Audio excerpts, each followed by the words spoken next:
Fans, welcome to this week's episode of Sports Chat. Coming off a big week in sports, Campbell County, homecoming week. Lost a heartbreaker to the Hardin Valley Hawks. But you know, there was a lot of even non-football positives that went along with this, including the return of the homecoming parade. You know, Spirit Week went really well. Tailgate parties. You know, just great atmosphere at the game. Yeah, I mean, you know, you got a lot of people out this week at the parade. Full house at the game. Big support for the Cougars. You know, I was curious to see how they would respond because they took a bad loss against Carnes last week. They did. Carnes was a beating. I mean, there's no other way to say it. You know, Carnes. You know, it turned out Carnes is obviously a really good team this year. But, you know, that was a pretty big beating. I saw a lot of Campbell County teams that would never recover from that kind of beating. I was in a lot of Campbell County teams that there would have been about 12 people left on that team after the Carnes loss. And then, you know, come out this game, you had an early fumble that led to a quick touchdown for Hardin Valley. You had an interception run in for a touchdown, and Campbell County's down 14-0 in the first 5 minutes of the quarter. You know, I saw a lot of Campbell County teams that would have been it. Yeah, you know, this is going to be one of those. At that point, the state trooper defense would have been in. We've been trying to hold them under 75. Yeah, you know, but you know, because like they've shown all year, they fought. They fought back hard. They didn't quit. The defense got things under control. Controlled most of the game. Offense got the ball moving. You know, put 3 touchdowns up on the board. You know, the goal line stands the defense made. The fourth down stands they made. Yeah. The goal line stands they made were just incredible. We're not used to seeing that from a Campbell County team. Yeah. Carnes had it inside the 5-yard line there, and Campbell County stood tall on defense. Made 2 tackles. You know, on 3rd and 4th down, I want to say from the 2-yard line. Carnes couldn't get the ball. I mean, not Carnes, pardon me. Hardin Valley couldn't get the ball into the end zone. Hardin Valley had a nice running attack. Eskridge, their running back, is a bruiser. Trust me. You know, he can lay a hit. They were 7-3 last year. Went to the playoffs. They're out to, I believe, a 2-1 start now. Looking pretty decent to go to the playoffs again this year. They beat Clinton 28-0 last week, so their defense is pretty good. You know, they Campbell County moved the ball on well. Campbell County got the ball back late in the game, down by 13 points. About 4 minutes to go. 75 yards, no timeouts. Campbell County got down the field in 3 minutes, scored a touchdown. You know, that couldn't recover the onside kick though. Really hard to recover onside kicks. It's really rare to be able to do it. And that was the game. But, you know, they gave a great effort for full 4 quarters, and they're getting better every week. Now, this week they traveled to Clinton. Though the Dragons have been a traditional football power, they are really down right now. They're a very young team. Much like Campbell County, they went through a very late coaching change. And what I understand, the old coach, when he left, took several of the more prominent Clinton players with him to his new school. They played Grace Christian now, if I'm not mistaken. You know, that's odd that would happen with Grace Christian already being on probation, but I guess there's going to be risk takers over there sometimes. Apparently so. They're like SMU. You know, I was pleased and impressed with the effort Campbell County put up the entire game. They got in that early hole, didn't quit. Hardin Valley's radio people were very impressed with Campbell County. They were they were very nice. Those are good people to talk to. They were talking with us, me and John, after the game, and they were surprised. They were shocked that those two had been covering football in East Tennessee a long time. They were shocked of seeing the quality of the Cougar football program right now. The stadium was nice. We had a packed house. The team just didn't lay down like in years past, and that they put up a good fight. And you know, they literally told us, he said, you know, I'm glad we played you all now instead of later in the year. Yeah, they said come the last couple of games of the year that this team will probably be a team to reckon with. That's good because the last game of the year is Oak Ridge. How big would it be? I know this is looking way ahead. How big would it be for Justin Price in his first year of coaching at Campbell County football to go to Blankenship Field and bring a win home? And that's a nearly impossible place for most people to win. But Oak Ridge is having a kind of a rough year this year. They're having a down year. Yeah. I want to say that they may be 1-1 at home this year. They haven't won a road game yet that I know of. Powell murdered them. Powell's a dominating team. Powell's ranked number 2 in the state. They just crushed Anderson County's very soul this week. We had 40-0 at the end of the first quarter, 158-8, I believe, somewhere along those lines. It's just a crushing defeat for Anderson County. But I expect Powell's going to win the district. Oh, easily. And barring some area, Campbell County's got to play Powell later this year, and if Campbell County, can manage to even keep it close with Powell, that would be impressive in my opinion. Powell's got one of the top running backs in the state. He's being recruited by several SEC schools, including. He was at the Kentucky-Louisville game this weekend. Came plus, they had a little bit of a chip on their shoulder toward Anderson County anyway, with Anderson County knocking them out of the playoffs last year. True. But, we'll see. They may hold that grudge a little bit towards Matt and Justin, since Matt and Justin were on that staff. But, we'll see how it works out. You look at the rest of Campbell County schedule, though, and I don't see a game that's not winnable besides possibly Powell. I mean, Powell is even winnable. Every football game is winnable until you actually play and see what happens. But, Halls is decent this year, but they're not anything great. They're not any better than Campbell County that I can see. Clinton, that we play next week, I would expect Campbell County's going to win that game. I would think so. Clinton's having a rough time this year. Clinton's only scored maybe 7 or 14 points all year this year. Well, there's a big storyline there. Of course, the Price twins, their older sister Brooke is engaged to Clinton's head coach, and Clinton's defensive coordinator is their high school coach. It's like a family feud almost this week. Yeah, it's very intertwined coaching staff. I think Campbell County can come out, and if they can get 14 points on board, especially if they get 20 on board, Clinton's going to have a hard time. Clinton's not exactly slowing a lot of people down this year. Campbell County's got a unique style of offense. I hope the weather's good. And, if it's a sloppy game, Campbell County, should still have a bit of an advantage. They say passing teams have an advantage in weather because the receivers know which route they're going to run. And we have a lot of receivers on the play. We are often 5 wide. Oh, yeah. Ethan Miller, for example. He sort of plays half and half. He sometimes lines up as that running back, sometimes lines up as a very versatile athlete. Out wide, he can catch. He can run the ball. He's a pretty hard-nosed runner.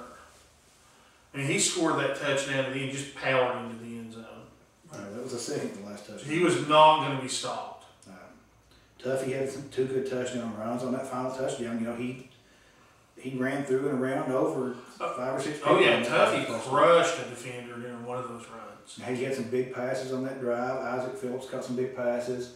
Nathan Rudball stepped up this week and caught some big passes. Nathan Rudball to me is the most underutilized weapon they have. He played really well in the Jamboree. He's their punter too. He's got a lot of potential as a receiver. He had some big catches this week, man. Yeah, he looked pretty good. It seems like Anthony Brown might have seen some more action at receiver. He was a very, very good athlete at Jacksboro. Now, I'm really impressed, like I said, with the defense. It's clearly getting better. Even against Carnes, it broke down late in the game last week. But the defense played about 2 quarters of really solid, stuffing Carnes' offense football before they got tired. And it was a lot of it had to do with our offense wasn't able to move the ball very well. So our defense ended up spending a lot of time on the field against Carnes. Right. And they got a little tired, but this week they did the same thing against Cumberland County a few weeks ago. The defense got better and better in the second half.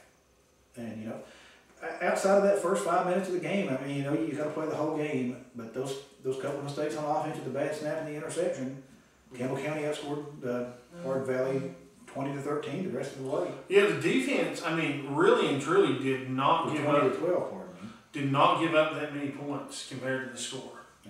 They held Hardin Valley in check and dominated, and Eskridge is a the fine running back too.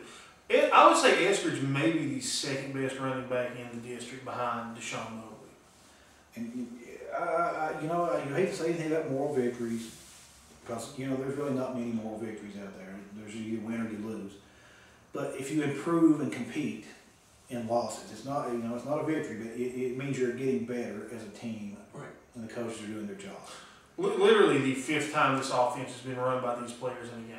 Yeah, that was impressive to me that they would get down and score that quickly. In a situation where the game's still tight.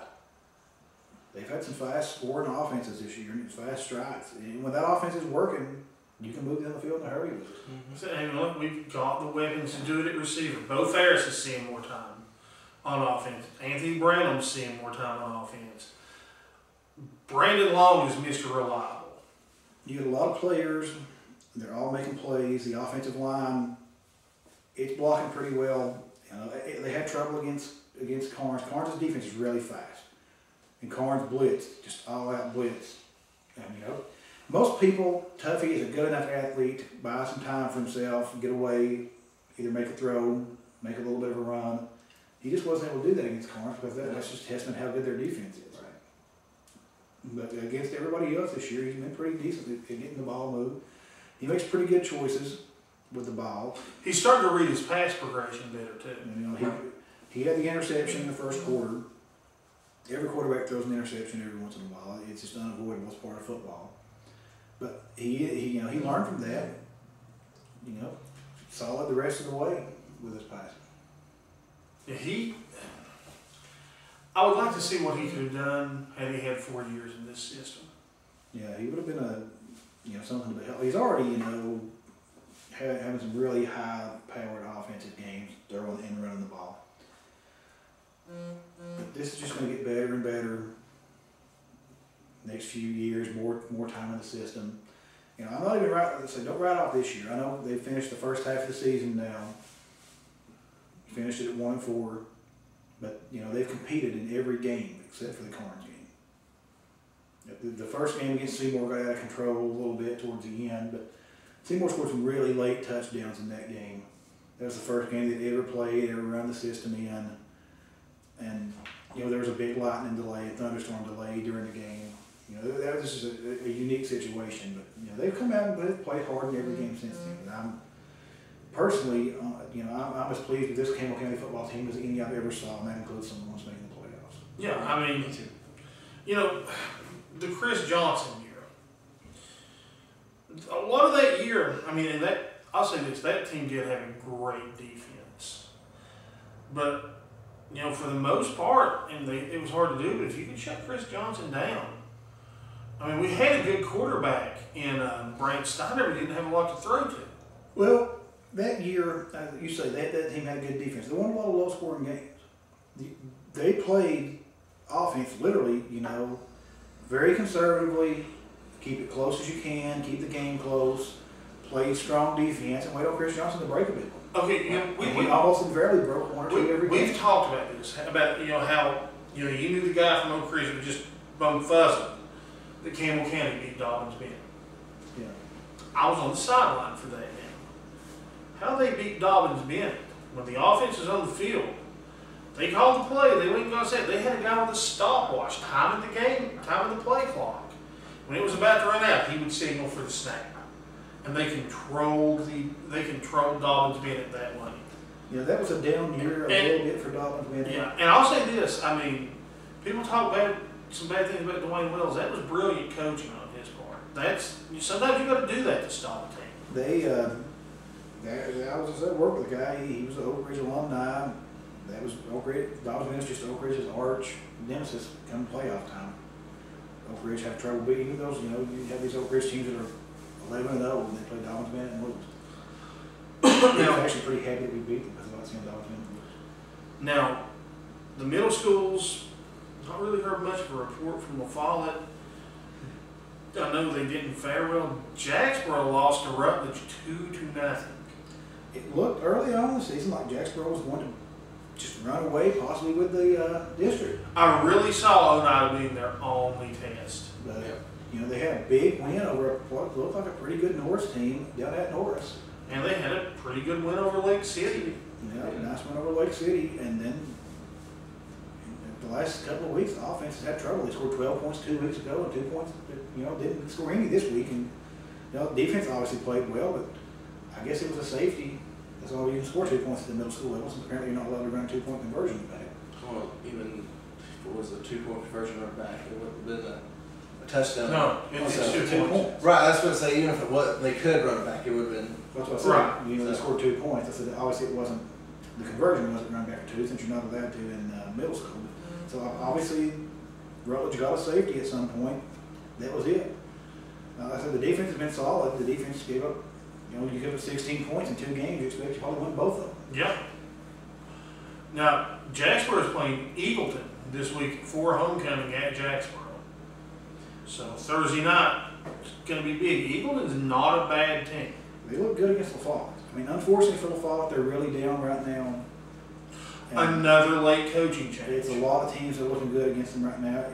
We were talking with the athletic director, Jason Dotson, up there, and he just said LaFollette's in a cycle right now where they don't. It's not like they have even these dominating players out there that they can go and get and say, hey, come play football. He just said they're down athletically right now in the school. He said the same applies to his basketball team this year. So they're young and they don't have the just really good players like they've had the last couple of years. So he's not sure how the season's going to go. He thinks he's going to do his best, obviously, but he just said LaFollette just right now, for whatever reason, is lacking athletes to truly compete. I don't mean they don't have some good athletes. They obviously have some good on the basketball and football team, but just the number of athletes you need to play at a high level, he said they're lacking right now. So, I mean, if you're an Owls fan, there's no reason not to go out and support your team. Yeah. We actually went to the volleyball game this week. We watched them pick up their first win, so congrats to the Lady Owls volleyball team. I guess the fall will probably be at home this week. They're on the road this week. I think they're at home this week. They've had a couple of, right? Jacksboro. They were apparently at Carnes today. Jacksboro's not been at home in weeks. They had a 3-game road trip. And that's odd when you only play, I think, 5 away games a year. You play 3 of them in a row. But hopefully Jacksboro can get home this week, get settled back down, get the offense going again, and give Eagleton a game. Maybe beat Eagleton for homecoming. That'd be huge. Yeah, support your homecoming candidate. Whatever is going on in that offense to make them be down the last couple of weeks. Hopefully they'll get that. The coaches get that squared away this week. That way we can see a good Eagle team. I didn't get to see what happened, but Jacksboro just relies on a power running game. And so far in the season, up until apparently this last game, just simply handing the ball to Austin Raines was enough to get you 5 yards usually. Yeah. I guess teams have started scheming to stop their run, and I guess I'm sure the coaches are working hard to come up with something new. On a down note, I fortunately didn't witness this, but apparently Hardin Valley's coaches aren't as classy as their radio personnel. Yeah, Luke and I and everyone else in the press box and all the other coaches got to witness Hardin Valley, one of their assistant coaches, have some issue with the clock not being ran, oddly, during a 2-point conversion trial. When the clock doesn't run. And turn around and actually yell at the WTNQ radio people, of all people, and try to start a verbal altercation with those guys, nicest guys you'll ever meet. It was Adam and Josh, and tried to start a verbal altercation with them over the clock being ran. There is an official fully in his striped shirt in the We literally have an ECO who runs the clock. 2 seats down from them. 2 seats down. That's what he does. And when Adam pointed and said, "Hey, I don't run the clock. There's an official who runs the clock." The classy Hardin Valley coach called him ignorant and told him to stop being ignorant. That it was a running play. You're supposed to run the clock. Is what. So obviously Hardin Valley needs to A, teach the fundamentals of football to their press box coaches, and B, maybe, I don't know. I mean, like I said, the folks I've dealt with over there have been really nice. Oh, the radio personnel was great. The track people were really nice. People were really nice. It's just you get the heat of the moment of the game, but there's no excuse to turn around and call someone ignorant. Yeah. Especially someone has nothing to do at all with the running of the clock when there's really an official in his striped shirt sitting there. Yeah. I wish the officials would give him a 15-yard penalty. I think it would have been, it was very much called for. The If I had been the unsportsmanlike official, call. I would have given him a 15-yard penalty. The unsportsmanlike call would have been definitely. You know, they read the sportsmanlike statement before the game, and they expect people in the stands to adhere to it. Because if you're actually in the stands yelling out things about, you know, at that level, the official can give you a 15-yard penalty. Or just eject you from the game. Yeah.